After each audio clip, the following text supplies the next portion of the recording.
Shalom. Selamat hari Minggu teman-teman.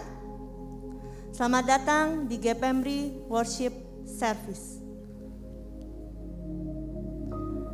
Ibadah bukan berbicara soal kita.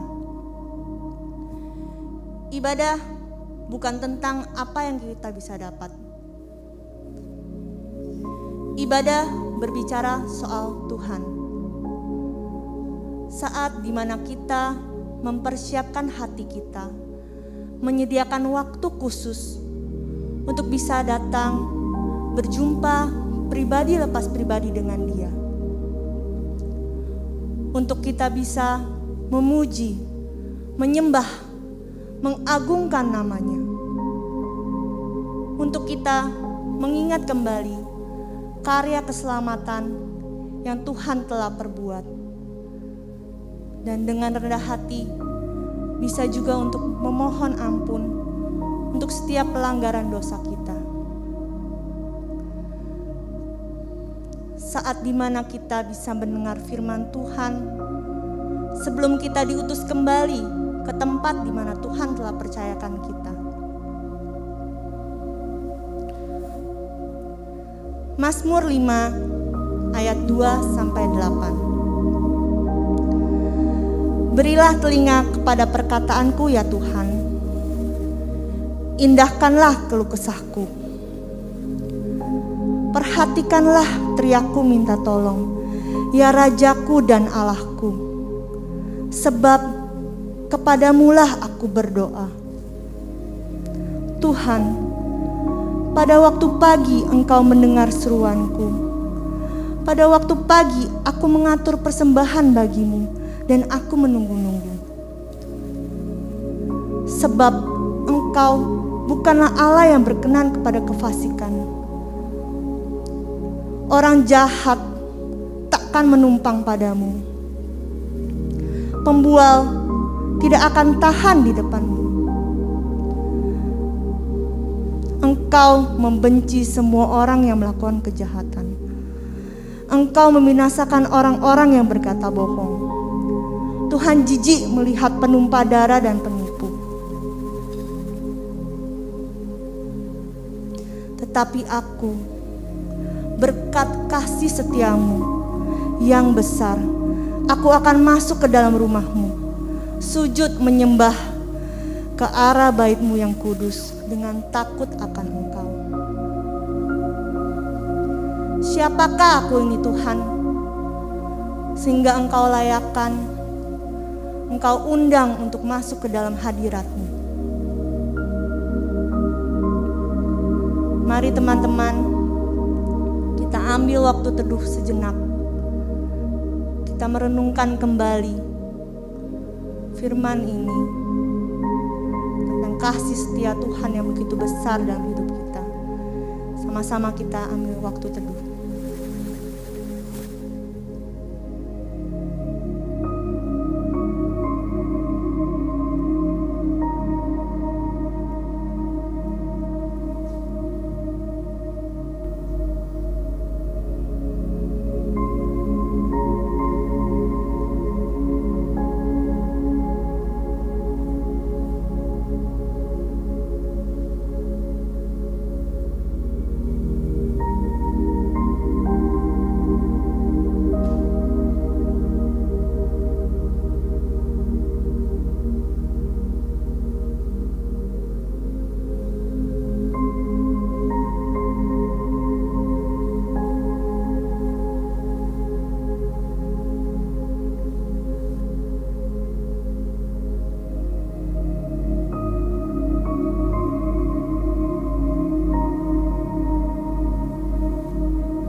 Inilah panggilan beribadah bagi kita semua.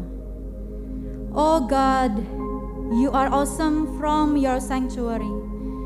The God of Israel himself gives strength and power to the people. Blessed be God.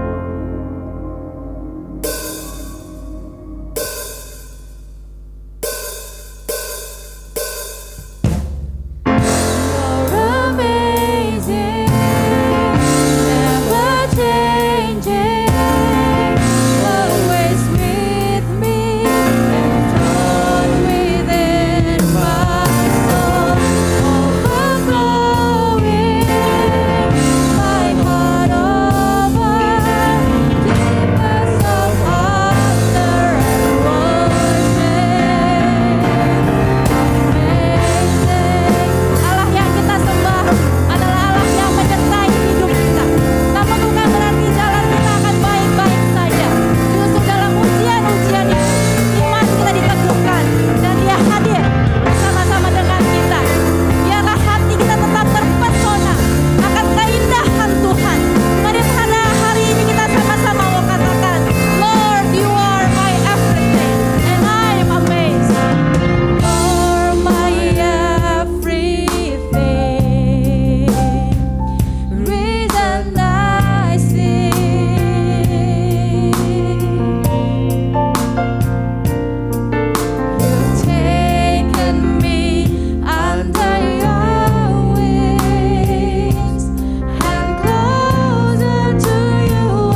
Di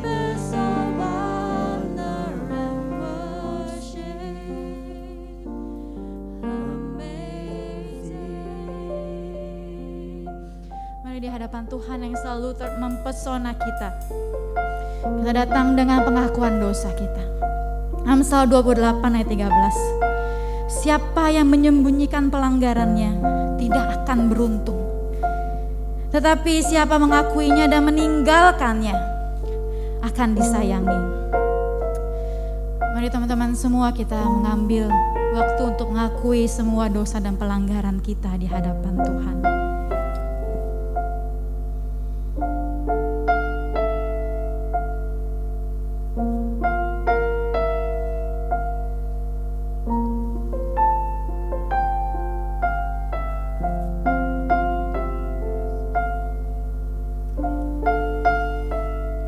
Bagi kita yang sudah mengakui semua pelanggaran dan dosa kita, maka terimalah berita anugerah dari Tuhan. Roma 8 ayat 1 dan 2. Demikianlah sekarang tidak ada penghukuman bagi mereka yang ada di dalam Kristus Yesus. Roh yang memberi hidup telah memerdekakan kamu dalam Kristus dari hukum dosa dan hukum maut. Mari kita sama-sama satu hati kita berdoa. Di hadapan Engkau Tuhan Allah kami yang selalu mempesona hati kami, mempesona seluruh kehidupan kami. Tuhan, kami datang menyembah, mengagumi kebesaran-Mu. Tidak ada Tuhan seperti Engkau ya Tuhan kami. Tidak ada yang setia seperti setiamu. Tidak ada yang mengasihi kami sedalam luas lebar kasih-Mu bagi kami. Tuhan, saat kami datang di hadapan-Mu, kami pun sadar siapa diri kami Tuhan. Kami tidak lebih dari orang yang berdosa, yang telah Engkau angkat dengan segala kasih Tuhan yang tercurah di tiang kayu salib. Sehingga kalau hari ini pun kami boleh beribadah kepada Tuhan bukan karena kami hebat Tuhan, bukan karena kami selalu rajin baca Alkitab atau kami merasa diri kami benar di hadapan Tuhan, tetapi karena Tuhan sendiri yang telah melayakkan kami. Dan untuk itulah Tuhan, tidak ada yang lain. Kami mempersembahkan ibadah ini hanya kepadamu, hanya bagi hormat, kemuliaan, dan kesenangan hati Tuhan. Terima kasih ya Tuhan Yesus. Terpujilah Engkau. Terpujilah Engkau dari kekal sampai kekal. Di dalam nama Tuhan Yesus kami berdoa dan mengucap syukur. Amin. Teman-teman percaya bahwa Allah kita adalah Allah yang hadir dalam kehidupan kita. Kehadirannya dalam hidup kita menguatkan kita. Kehadirannya dalam hidup kita memampukan kita tetap melangkah jalan yang sulit, jalan yang licin. Dan hanya di dalam Dia dan oleh firman-Nya jalan kita boleh terang. Firman, terangi jalanku. Firman, terangi jalanku. Perisai iman di setiap waktu. Lindungiku dari segala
menerangi jalan kita. Dialah sahabat kita. Dia hadir sebagai sahabat yang setia bagi semua umatnya. Gak peduli berapa jelek hidup kita di zaman yang dulu, masa lalu kita seberapa suram itu, dia datang dan dia mengasihi kita. Kita adalah umat tebusannya. Di salib itu dia membuktikan bahwa dia adalah sahabat yang memberikan nyawanya bagi orang-orang yang dia kasih. Ada tempat yang mulia, anugerah yang tercurah.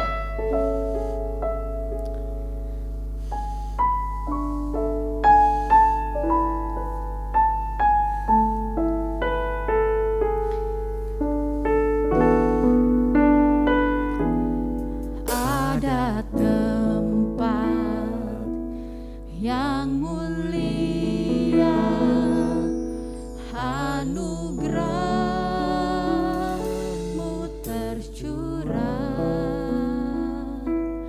Kau berikan hidup-Mu sebagai ganti dosaku, sebagai ganti dosaku. Lebih dari yang kukira, pengampunan yang kuterima, kasih Yesus yang abadi mengalir di Kalvari.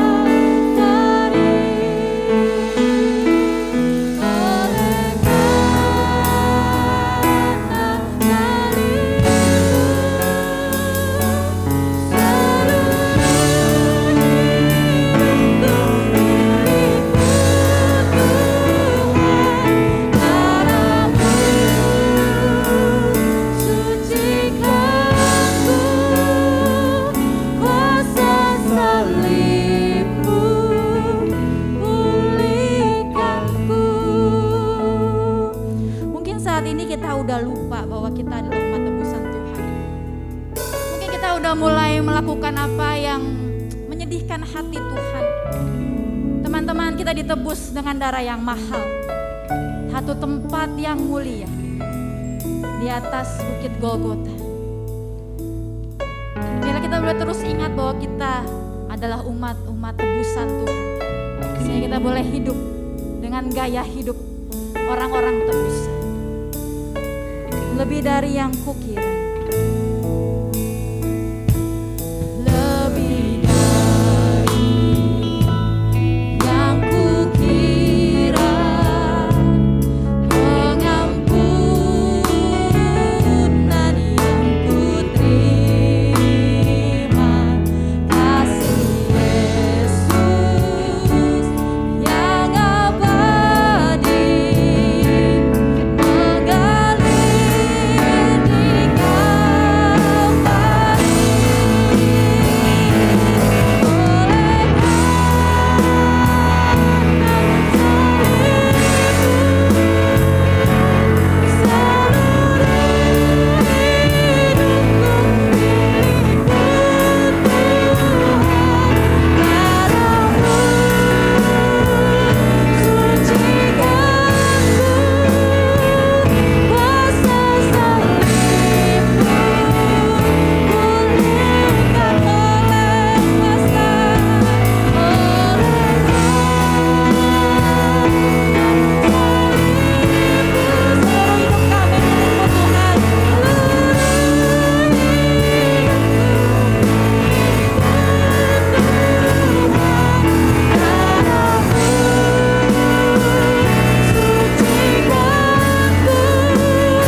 tidak hanya diampuni. Manusia berdosa itu setelah diampuni, dia diangkat menjadi anak-anak Allah. Sungguh indah keberadaan kita di hadapan Tuhan. Dan Dia adalah Bapa kita. Seorang Bapa tidak mungkin merancangkan yang gak baik buat anak-anaknya. Demikian juga Bapa dalam surga tidak mungkin merancangkan yang buruk bagi anak-anak yang telah ditebus dari dosa. Hanya saja kadang-kadang kita tidak bisa mengerti rencananya, rancangannya yang harus kita jalani saat ini. Kenapa Tuhan jalan hidupku kok licin sekali? Kenapa Tuhan kok jalannya berliku sekali? Teman-teman percayalah,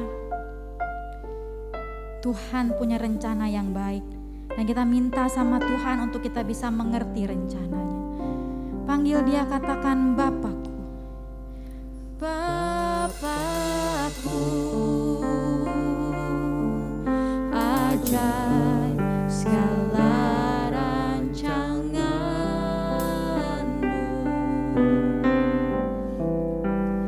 Tuhanku, heran perbuatan-Mu.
sama Tuhan untuk pimpin jalan kita.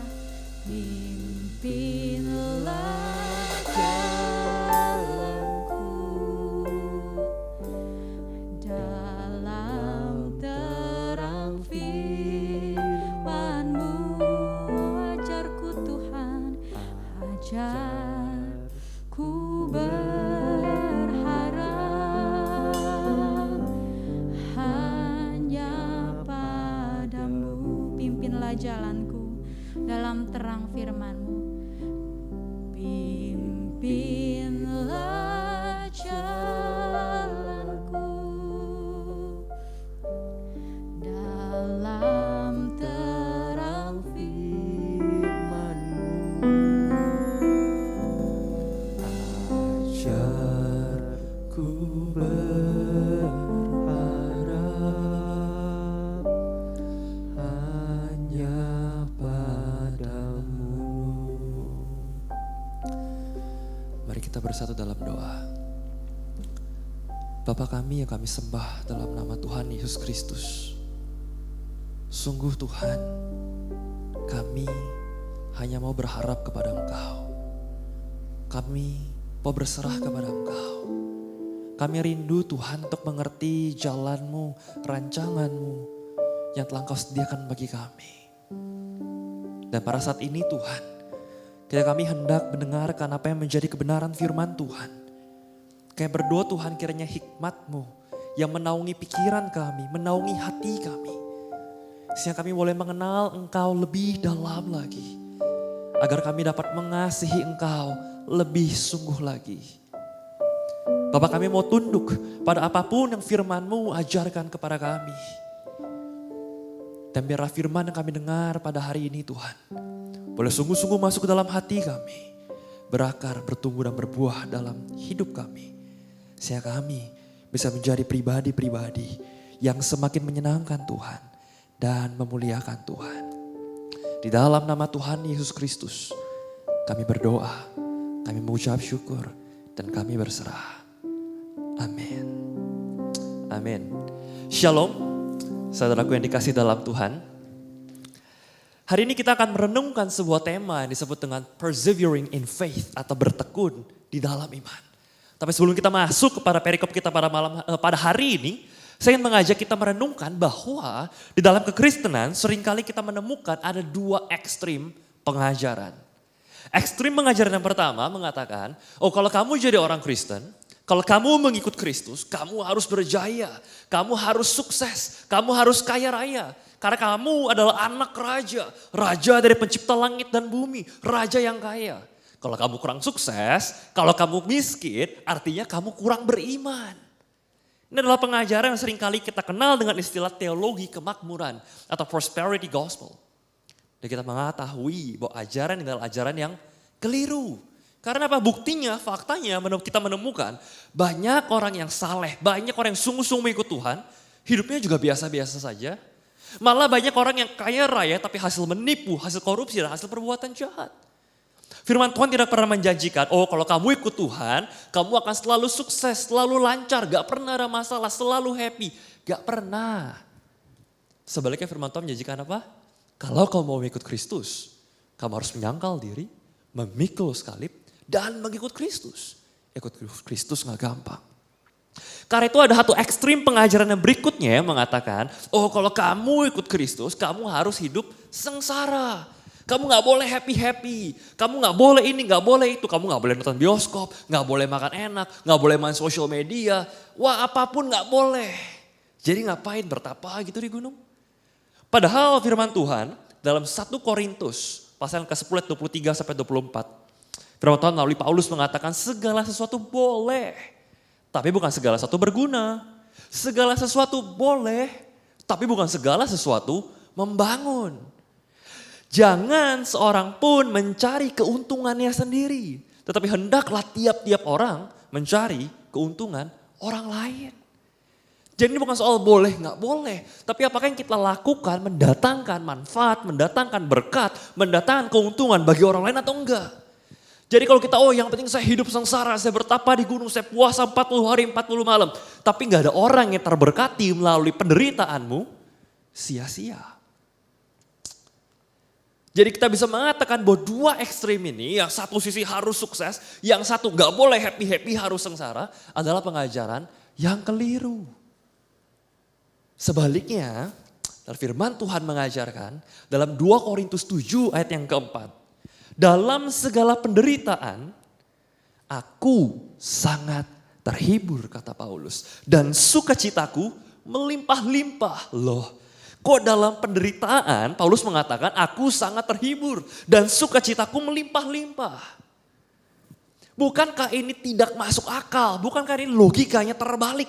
Bukankah dalam penderitaan harusnya kita susah? Dalam penderitaan harusnya kita sedih. Dalam penderitaan ya kita sengsara. Gak ada yang namanya sukacita. Kenapa di sini mengatakan dalam penderitaan aku terhibur? Dua hal yang bertentangan. Satu sisi dia menderita, tapi satu sisi sukacitanya melimpah-limpah. Kenapa? Jawabannya daripada 1 Petrus ayat yang ketiga sampai 14. Firman Tuhan berkata, tetapi sekalipun kamu harus menderita juga karena kebenaran, kamu akan berbahagia. Jadi yang menyebabkan Paulus bersukacita, yang menyebabkan Paulus terhibur bukan karena menderitanya itu sendiri. Paulus masih sehat, Paulus masih waras. Gak ada orang yang menderita, oh ya saya senang menderita. Jadi saya sengaja cari-cari penderitaan, saya sengaja cari-cari penyakit, saya sengaja cari-cari masalah. Karena kalau saya menderita saya happy, itu tidak masuk akal. Tapi yang menyebabkan Paulus bisa bersukacita di dalam penderitaan, karena ada alasannya, karena kebenaran. Paulus menderita karena kebenaran. Paulus menderita karena untuk kemuliaan Tuhan. Paulus menderita untuk apa? Untuk menjadi berkat buat orang lain. Itulah kenapa A.W. Tozer dalam buku The Pursuit of God dia mengatakan, bukan apa yang manusia lakukan, yang manusia perbuat, yang menentukan perbuatannya atau pekerjaannya kudus, sakral atau sekuler. Bukan apa yang dikerjakan. It is why he does it. Tapi alasan, the reason behind kenapa dia melakukan apa yang dia kerjakan. Jadi percuma kita mau berbuat baik, kita rajin, aktif pelayanan. Kalau motivasinya salah, kalau the reasonnya salah, kalau the big why-nya salah, percuma. Tapi sekalipun, kita gak pelayanan dalam gereja, atau kita pelayanan bantu orang di luar dan seterusnya. Tapi motivasi kita benar, itu yang Tuhan lihat. Etika Kristen adalah etika motivasi. Perbuatan kita salah, motivasi benar pun tetap salah. Perbuatan benar, motivasi salah tetap salah. Tapi perbuatan benar disertai dengan motivasi yang benar. Itu yang berkenan di hadapan Tuhan. Itulah kenapa saya sering mengatakan bahwa Christianity is not about religion. Christianity is all about relationship. Kekristenan bukan soal agama, kenapa? Karena agama mengajarkan do and don'ts. Oh, ini yang harus kamu lakukan, ini harus kamu jauhi. Ini 5 perintah, ini 5 larangan. Ikuti perintahnya, jauhi larangannya. Oh, ini 5 langkah menuju surga. Di Kristenan gak ada yang seperti itu. Kalau ada yang mengatakan, hey bagaimana cara supaya saya bisa dosa saya ditebus? Gak ada. Gak ada yang bisa kamu lakukan. It's done. Semua telah Tuhan lakukan. Yesus lakukan di atas kayu salib. Yesus mengatakan, sudah selesai. It's done. There's nothing you can do anymore. Sebaliknya ketika Yesus ditanya, apa sih yang paling penting di dalam kekristenan? Apa jawab Yesus? Love God, love people. Kasihilah Tuhan Allahmu, kasihilah sesamamu. Dan sering kali kita hafal tentang the love of God dari Yohanes 3 ayat 16. Iya bukan? Yohanes 13 dari kecil kita hafal. Oh karena begitu besar kasih Allah dan mengaruniakan anak yang tunggal. Kalau kita percaya kita tidak binasa beroleh hidup kekal. Kita sering kali hafal Yohanes 3:16. Tapi kita melupakan 1 Yohanes 3 ayat 16. 1 Yohanes 3:16 Firman Tuhan berkata demikian. Demikianlah kita ketahui kasih Kristus. Yaitu bahwa ia telah menyerahkan nyawanya untuk kita. Oh kita tahu Yohanes 3:16. Kita tahu kasih Kristus, dia menyerahkan nyawanya untuk kita. Dan so what? Now what? Terus kenapa? Apa yang harus saya lakukan sekarang? 1 Yohanes 3:16 dilanjutkan. Jadi kita pun wajib menyerahkan nyawa kita untuk saudara-saudara kita. Iya kasih Kristus besar, iya Yesus menyerahkan nyawanya bagi kita. Lalu apa? What's next? Kita sekarang yang wajib menyerahkan nyawa kita untuk saudara-saudara kita. Wajib.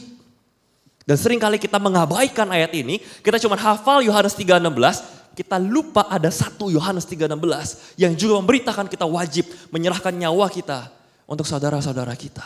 Apa artinya? Artinya mengikut Kristus itu gak gampang. Mengikut Kristus artinya kita meninggalkan zona nyaman kita, keluar dari comfort zone kita. Mengikut Kristus, seringkali kita akan menghadapi penderitaan, demi kebenaran. Itulah mengapa dalam Markus 8 ayat 34. Lalu Yesus memanggil orang banyak dan murid-muridnya dan berkata kepada mereka, setiap orang yang mau mengikut aku, ia harus apa? Menyangkal dirinya, memikul salibnya, dan mengikuti aku. Menyangkal diri artinya apa? Oke, saya berusaha self-control untuk tidak melakukan hal yang berdosa. Untuk tidak melakukan hal yang merugikan orang lain. Saya pasif. Saya menghindari perbuatan-perbuatan aktif yang merugikan. Perbuatan-perbuatan jahat. Perbuatan-perbuatan yang berdosa. Menyangkal diri. Tapi gak cukup sampai menyangkal diri. Gak cukup kita cuma pergi bertapa ke bukit dan seterusnya. Yang penting saya tidak jatuh dalam dosa. Enggak. Tapi kita diminta secara aktif untuk memikul salib. Apa artinya memikul salib? Kapan Yesus memikul salib? Ketika dalam perjalanannya menuju ke Bukit Golgota. Yesus yang telah dicambuk, Yesus yang telah dipakaikan mahkota duri, Yesus yang telah dihina, dihajar sedemikian rupa. Dia harus memikul salib yang beratnya diperkirakan 135 kg. Harus dia seret dengan tubuh yang lemah, dengan tubuh yang penuh luka. Dia masih harus menyeret salib yang begitu berat. Diseret kemana? Apakah Yesus menyeret itu ke istana supaya habis itu oke, kamu lulus ujian. Atau oke, habis ini kamu naik jadi rabi. Kamu naik pangkat jadi imam. Kamu naik pangkat jadi nabi. Kamu naik pangkat jadi raja. Enggak. Yesus menanggung salib yang begitu berat. Dan dia tahu dia menuju ke Golgota. Di mana dia akan disalibkan. Dia akan dipermalukan. Tahukah saudara? Seseorang yang disalib itu ditelanjangi bulat. Namun kedua tangannya dipaku. Dan mereka bahkan gak berdaya untuk menutupi aurat mereka sendiri. Itu kenapa disebut hukuman yang paling hina. Dan kenapa seorang bisa mati di atas kayu salib. Dan cuma digantung kok bisa mati. Seseorang yang mati di atas kayu salib. Kedua tangannya terpaku. Dan dia terjatuh ke bawah. Dan dia sulit untuk mengambil nafas. Satu-satu cara untuk dia bisa bernafas, bertahan hidup. Dia harus tarik badannya ke atas. Baru mengambil nafas. Ketika dia menarik tangannya ke atas. Tangan yang terpaku akan tertarik. Dan itu sakitnya luar biasa. Tapi ketika dia sudah terlalu lemas, dia gak bisa lagi narik badannya, artinya dia akan mulai kehabisan nafas, dia mulai sesak, paru-parunya mulai panas, rasanya seperti terbakar, dan dia gak bisa langsung mati. Dia mati perlahan-lahan. Itu penyiksaan yang begitu jahat sekali, penyiksaan yang begitu kejam sekali, begitu keji sekali, bukan hanya mempermalukan secara emosi dan mental, tapi menyiksa secara fisik. Itulah kenapa beberapa orang disalib ketika waktunya sudah tiba mau diturunkan, masih belum meninggal, lututnya, tumitnya satu-satu diremukkan. Supaya apa? Supaya mereka gak bisa tarik badan, gak bisa ambil nafas. Langsung mati. Dan ketika Yesus dikatakan Yesus memikul salib, dia memikul salib yang demikian berat. Dan dia tahu dia memikul ini menuju apa? Menuju kepada satu tempat di mana dia akan dihina, di mana dia akan disiksa, di mana dia akan menderita. Adakah kita setelah kita mengikut Kristus, kita menyangkal diri, oke, saya gak mau lagi berbuat dosa, saya gak mau rugiin orang lain, saya gak mau jahatin orang lain, tapi adakah kita juga memikul salib secara aktif, oke. Demi saya bisa menyenangkan Tuhan, demi saya bisa memberitakan tentang Kristus, demi saya bisa memberkati orang lain, demi saya bisa melayani Tuhan dan melayani orang lain. Saya memikul salib yang begitu berat, gak mudah, sakit. Dan saya tahu kalau saya memikul salib ini saya akan dihina orang. Saya akan dipermalukan, saya akan dicibir, saya akan disiksa, saya akan mengalami penderitaan demi penderitaan. Tapi Yesus katakan, kalau kamu mau ikut aku, kamu harus menyangkal diri. Memikul salib dan mengikut aku. Yesus gak pernah janjiin ikut dia gampang. Yesus janjiin apapun masalah yang kamu hadapi. Seberat apapun, engkau masih bisa bersuka cita di dalam penderitaan. Engkau masih punya damai sejahtera di tengah kesulitan. Dan dua hal yang gak bisa dibeli oleh uang sekalipun. Berapa banyak orang hidupnya lancar, hidupnya sukses, kaya raya, tetap gak punya damai, tetap gak punya sukacita, hidupnya hampa. Tapi Tuhan meminta kita mengikut Dia dengan mempersiapkan diri untuk menyangkal diri dan memikul salib. Kita mengalami penderitaan. Masih ingat firman Tuhan berkata, jangan kamu khawatir. Kesusahan sehari cukup untuk sehari. Besok ada kesusahannya sendiri. Artinya apa? Besok kamu susah. Tuhan gak pernah menjanjikan kegampangan, kemudahan. No. Dan karena itu dalam kekristenan setidaknya kita prepare ourselves, mempersiapkan diri.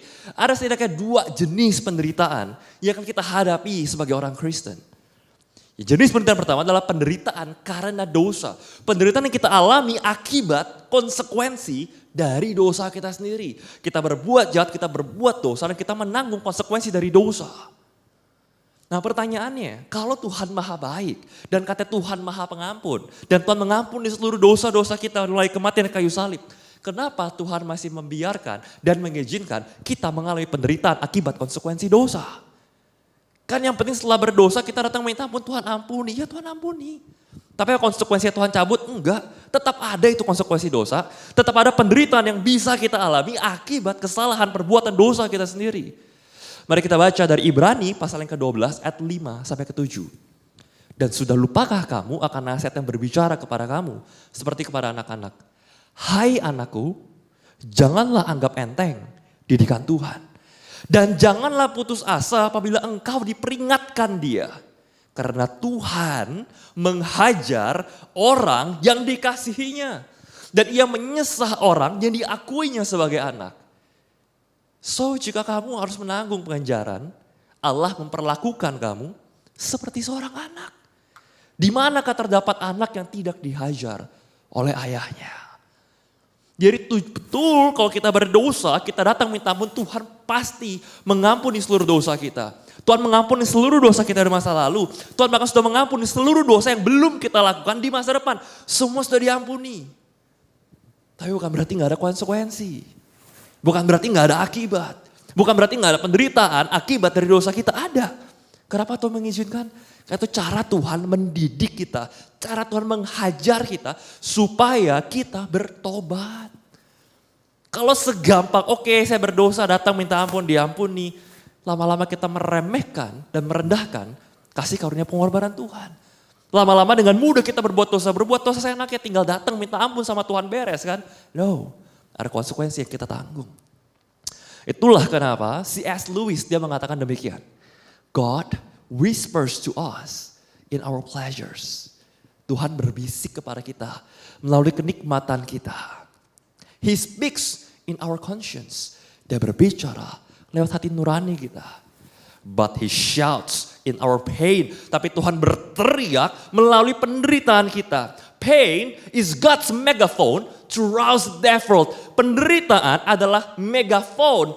Toa yang Tuhan pakai buat teriakin kamu. Karena berkali-kali Tuhan peringatin kamu gak mau dengerin. Sometimes it is His only way to get our attention. Terkadang itu satu-satunya cara Tuhan pakai untuk dapat atensi kita. Dapat perhatian kita. Tuhan memberkati kita dengan segala hal yang baik. Kita lupa bersyukur sama Tuhan. Oh ya ini hasil jadi lelah saya sendiri, kita lupa sama Tuhan. Tuhan berbicara kepada kita lewat hati nurani, kita dengar firman Tuhan. Arah pengkhotbah beritakan firman, kita gak tertegur. Sampai Tuhan, oke, gak ada cara lain. Tinggal satu-satunya cara saya dapat perhatian kamu, dapat atensi kamu agar kamu bertobat gimana? Tuhan memakai pain. Jadi ketika kita mendapatkan menerima konsekuensi dosa, segeralah berubah, segeralah bertobat. Ada satu quote yang mengatakan, you don't move by the light, you move by the heat. Seringkali Tuhan memberikan kita sinar yang indah, cahaya, menerangi jalan kita. Ini loh jalan yang benar yang tinggal kamu ikuti. Kita gak mau ngikutin. Tapi kita baru mulai bergerak karena mulai kepanasan. Tuhan berikan api, Tuhan kasih hal yang gak nyaman, kita mulai gerak. Oke yaudahlah saya sekarang gerak deh. Bukan seringkali kita seperti itu. Kenapa kita harus tunggu mengalami penderitaan dulu baru kita bertobat. Ingatlah, di balik setiap dosa yang kita lakukan, ada konsekuensi, penderitaan, akibat dari dosa kita. Itu jenis penderitaan yang pertama. Jenis penderitaan yang kedua yang akan kita hadapi sebagai orang Kristen adalah penderitaan demi iman. Dalam Ibrani pasal yang 11 ayat 36 sampai 37 dan 39. Firman Tuhan berkata demikian. Ada pula yang diejek dan didera, bahkan yang dibelenggu dan dipenjarakan. Mereka dilempari, digergaji, dibunuh dengan pedang. Mereka mengembara dengan berpakaian kulit domba dan kulit kambing sambil menderita kekurangan, kesesakan, dan siksaan. Dan mereka semua tidak memperoleh apa yang dijanjikan itu. Sekalipun iman mereka telah memberikan kepada mereka suatu kesaksian yang baik. Ibrani 11 menceritakan tentang pahlawan-pahlawan iman. Dari Nuh, Abraham, Musa dan seterusnya. Orang-orang yang dipakai oleh Tuhan. Orang-orang yang menderita demi kebenaran. Orang yang menderita demi Tuhan. Demi menjadi berkat. Demi mengasihi Tuhan dan mengasihi sesama. Dan dikatakan 39, tapi mereka semua tidak memperoleh apa yang dijanjikan. Apa maksudnya? Contoh Abraham. Tuhan menjanjikan Abraham, keturunanmu akan menjadi keturunan yang besar. Menjadi bangsa yang besar. Berapa anak Abraham? 1. Ishak. Dia gak melihat keturunan yang banyak. Lalu Ishak punya anak Yakub. Baru Yakub disebut sebagai Israel. Yakub punya 12 anak laki-laki. Menjadi 12 suku Israel. Baru jadi bangsa yang besar. Abraham lihat, enggak. Musa, apa yang dijanjikan Musa? Musa bawa keluar bangsa Israel dari tanah Mesir. Menuju ke tanah yang kujanjikan kepadamu, tanah Kanaan. Apakah Musa akhirnya ikut masuk ke tanah Kanaan? Enggak. Setelah Musa berkeliling-keliling 40 tahun di padang gurun bersama bangsa Israel. Suatu ketika Tuhan bilang, Musa kamu ngomong sama batu, batunya keluar air. Musa emosi, batunya dipukul sama Musa, keluar air. Tuhan marah, Musa kamu gak boleh masuk tanah Kanaan. Apakah Abraham dan Musa melihat dan menerima apa yang dijanjikan Tuhan? Enggak. Tapi sampai detik akhir mereka tetap setia kepada Tuhan. Musa yang sudah tidak diizinkan masuk ke tanah Kanaan sekalipun. Masih bisa memberikan pesan kepada generasi berikut yang akan masuk ke tanah Kanaan. Dan Musa berkata, hey Israel, dengarlah Tuhan itu Esa. Kasihilah Tuhan Allahmu dengan segenap hatimu, segenap jiwamu, segenap akal budimu, dan segenap kekuatanmu. Dan apa yang diucapkan Musa dikutip oleh Yesus sebagai hukum yang terutama inti dari seluruh hukum Taurat. Ini posisi Musa yang sudah tidak diizinkan masuk ke tanah Kanaan. Tuhan ya ampun saya puluhan tahun membebaskan bangsa Israel keluar Exodus menuju ke tanah Kanaan dan saya gak dikasih masuk. Maksudmu apa Tuhan? Enggak, Musa tidak bersikap seperti itu. Tapi dengan iman, Musa setia. Ini yang saya sebut dengan mentalitas iman yang sejati. Dalam kekristenan, seringkali ketika kita baru bertobat, kita baru mengenal Kristus, kita akan melalui beberapa fase mentalitas iman. Ada setidaknya 3 level mentalitas iman yang bisa kita saksikan. Yang pertama adalah mental anak raja. Oh saya baru menerima Kristus, wah saya adalah anak raja. Tuhan adalah Bapa yang baik, saya doa apapun pasti dikasih. Saya minta, cuma taunya minta karena mentalitas seorang anak. Lalu kita mulai bertumbuh iman kita mulai memiliki mental seorang murid Kristus. Seorang murid dia belajar, bukan cuma taunya minta. Dia mulai belajar apa yang Tuhan kehendaki, apa yang berkenan di hadapan Tuhan, apa yang menyenangkan Tuhan dan apa yang tidak menyenangkan Tuhan. Seorang murid harus menghadapi ujian, dia harus belajar, dia mengalami ujian supaya dia naik kelas. Dan mentalitas iman yang ketiga adalah mentalitas seorang hamba Tuhan. Dari yang tadi anak cuma tahu minta, kita bertemu jadi murid, mau belajar, siap gak ngeluh kalau dapat ujian. Menjadi mentalitas hamba yang mengatakan, Tuhan, this is not about me, it's all about you. Hidupku bukan tentang aku, hidupku bukan untuk kepentinganku dan kesenanganku. Hidupku adalah untuk kepentingan Tuhan, kesenangan Tuhan dan kemuliaan Tuhan. Itu mentalitas seorang hamba, itu mentalitas iman yang sejati.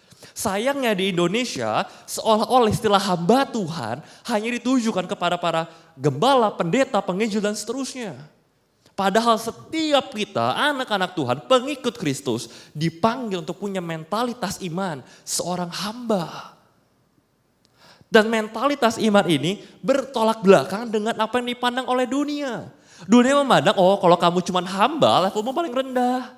Wah kalau kamu murid dari seorang guru besar, oke lah kamu murid dari seorang guru orang terkenal. Kalau kamu anak raja, posisimu tinggi, enak jadi anak raja. Tapi di sini enggak. Di hadapan Tuhan, kalau kamu cuma taunya imanmu, cuma taunya minta dan minta, ada masalah dikit, menderita sedikit, kamu mengeluh dan melupakan Tuhan, meninggalkan Tuhan. Mentalitasmu mentalitas seorang anak-anak. Tapi ketika engkau mau belajar, mengenal Tuhan lebih sungguh lagi, engkau siap menghadapi ujian dari Tuhan, engkau punya mental seorang murid. Teman, Tuhan ingin engkau terus bertumbuh dalam imanmu.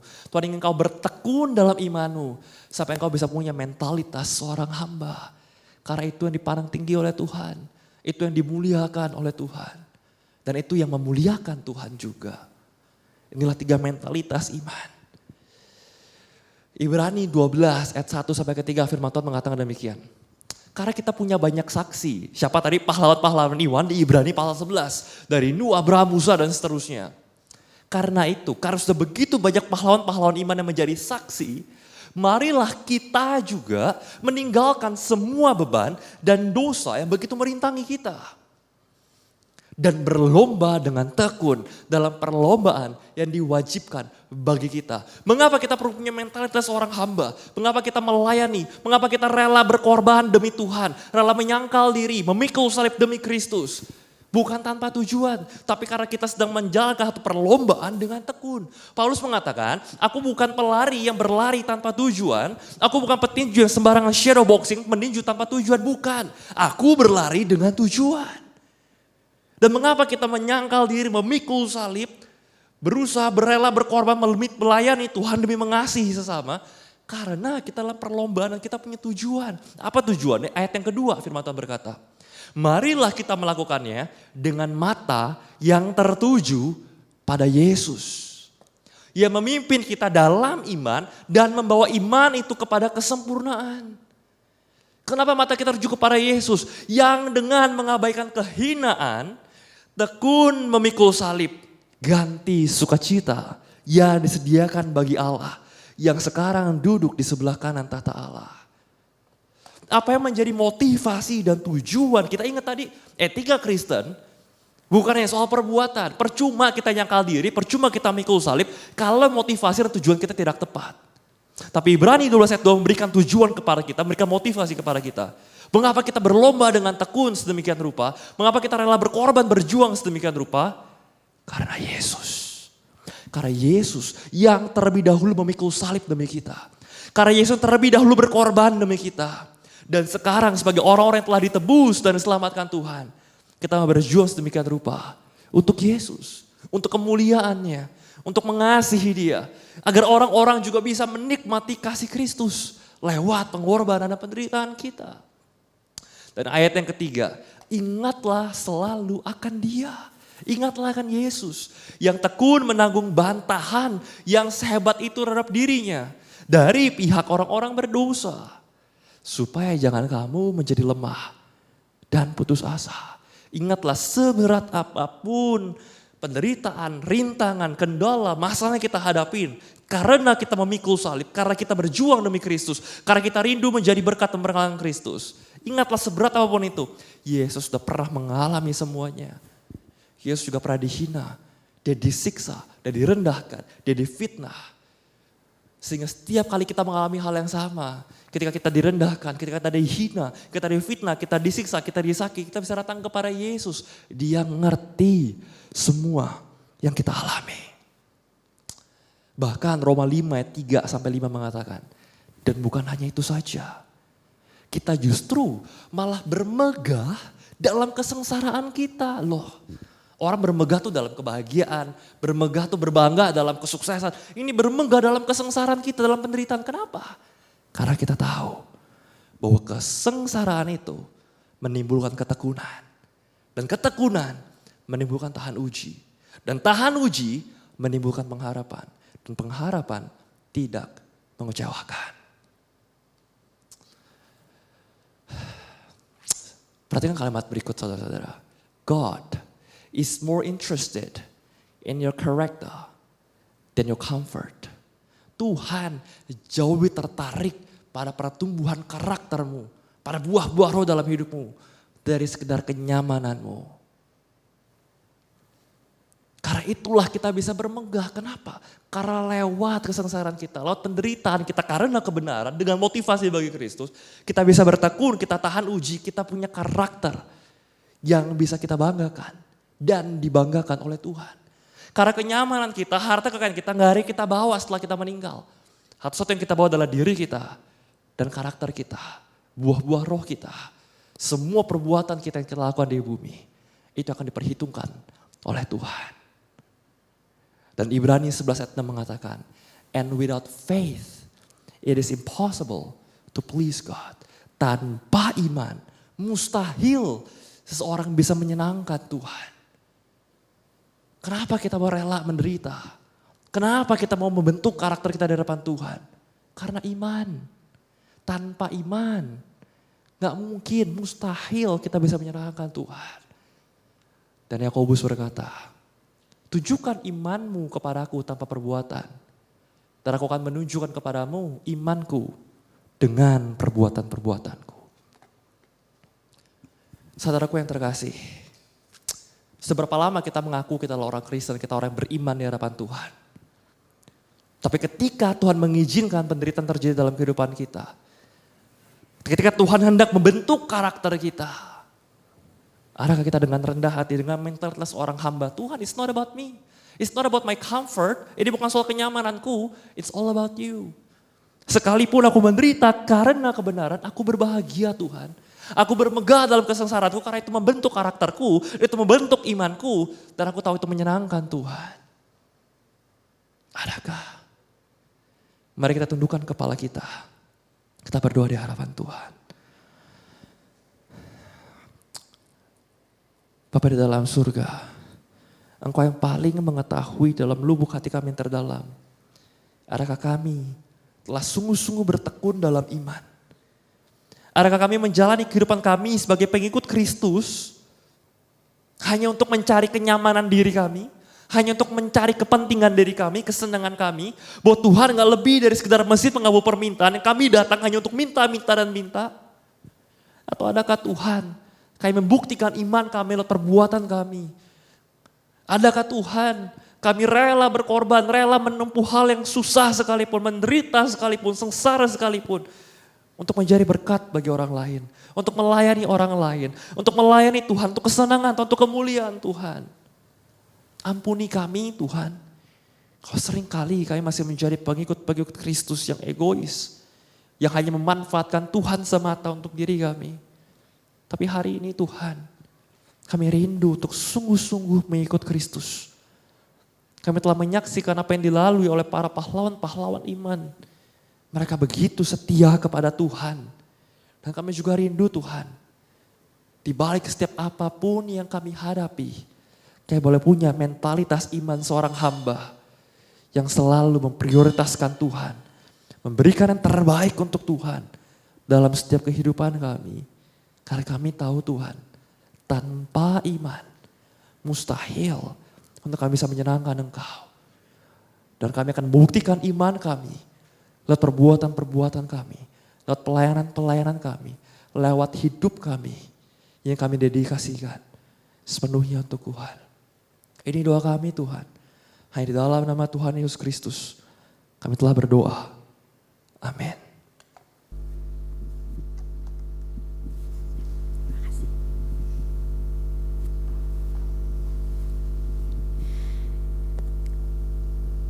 Firman Tuhan telah disampaikan bagi kita dan inilah pertanyaan refleksi buat kita semua untuk kita renungkan di rumah bersama dengan keluarga ataupun bersama dengan kelompok kecil kita masing-masing. Pertanyaan yang pertama adalah, apakah kita masih mengutamakan kenyamanan dan kepentingan diri kita atau kepentingan dan kesenangan Tuhan? Apakah kita masih menyalahkan Tuhan atas setiap kesulitan dan tantangan yang kita hadapi, atau kita menggunakan penderitaan kita untuk memuliakan Dia? Bila dua buah pertanyaan ini boleh kita renungkan, baik secara pribadi maupun bersama dengan komunitas kita masing-masing. Jemaat sekalian, saat ini kita akan memberikan persembahan kita kepada Tuhan. Mari kita membawa persembahan kita yang terbaik bagi Allah kita sebagai rasa syukur kita kepada Tuhan. Kita sama-sama berdoa. Dengan hati penuh ucapan syukur, ya Tuhan, kami membawa persembahan kami. Kami tahu bahwa setiap kali kami datang di hadapan Tuhan dengan persembahan kami, itu adalah sebuah privilege yang Tuhan berikan bagi seorang yang berdosa yang telah Engkau tebus ini Tuhan, untuk memberikan sesuatu kepada Tuhan. Siapakah kami ini Tuhan sehingga Engkau layakkan untuk memberikan persembahan? Namun biarlah apapun yang kami bawa saat ini Tuhan, inilah ungkapan syukur kami. Tuhan kuduskanlah dan Tuhan pakailah untuk pekerjaan Tuhan, baik di gereja ini maupun di tempat lain. Biarlah itu menjadi berkat bagi sesama kami dan menjadi kemuliaan hanya bagi nama Tuhan. Terima kasih ya Tuhan. Dalam nama Tuhan Yesus Kristus kami berdoa dan mengucap syukur. Amin. Ia adalah Allah yang setia. Ia adalah Allah sahabat kita. Dialah penebus kita. Hanya Dia yang layak menerima persembahan kita pada hari ini. Mari kita bawa korban syukur kita di hadapan Tuhan. Katakan, ku bawa korban syukur.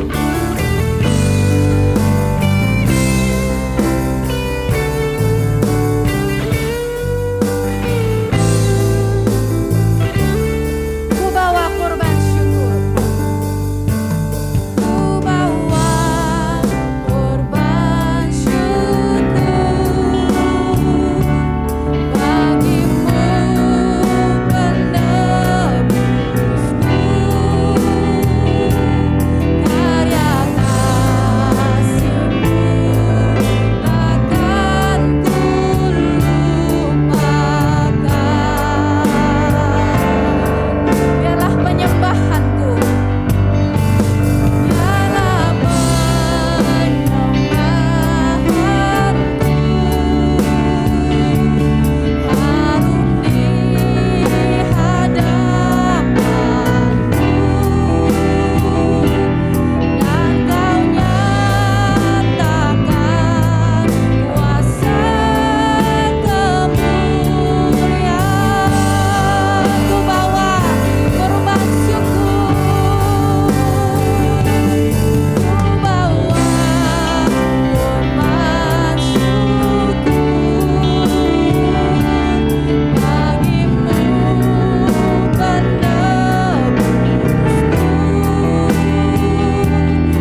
untuk menerima berkat daripada Tuhan. Tuhan memberkati engkau dan melindungi engkau. Tuhan menyinari engkau dengan wajahnya dan memberikan engkau kasih karunia. Tuhan mengharapkan wajahnya kepadamu dan memberikan engkau damai sejahtera dari sekarang sampai selama-lamanya. Amin.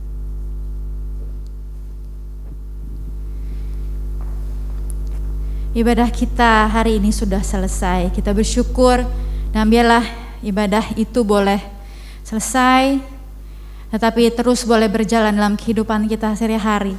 Firman-Nya perlu kita renungkan dan kita menjadi pribadi yang imannya semakin hari boleh semakin teguh di dalam Tuhan. Teman-teman, silakan untuk mengambil saat teduh. Tuhan Yesus memberkati kita semua.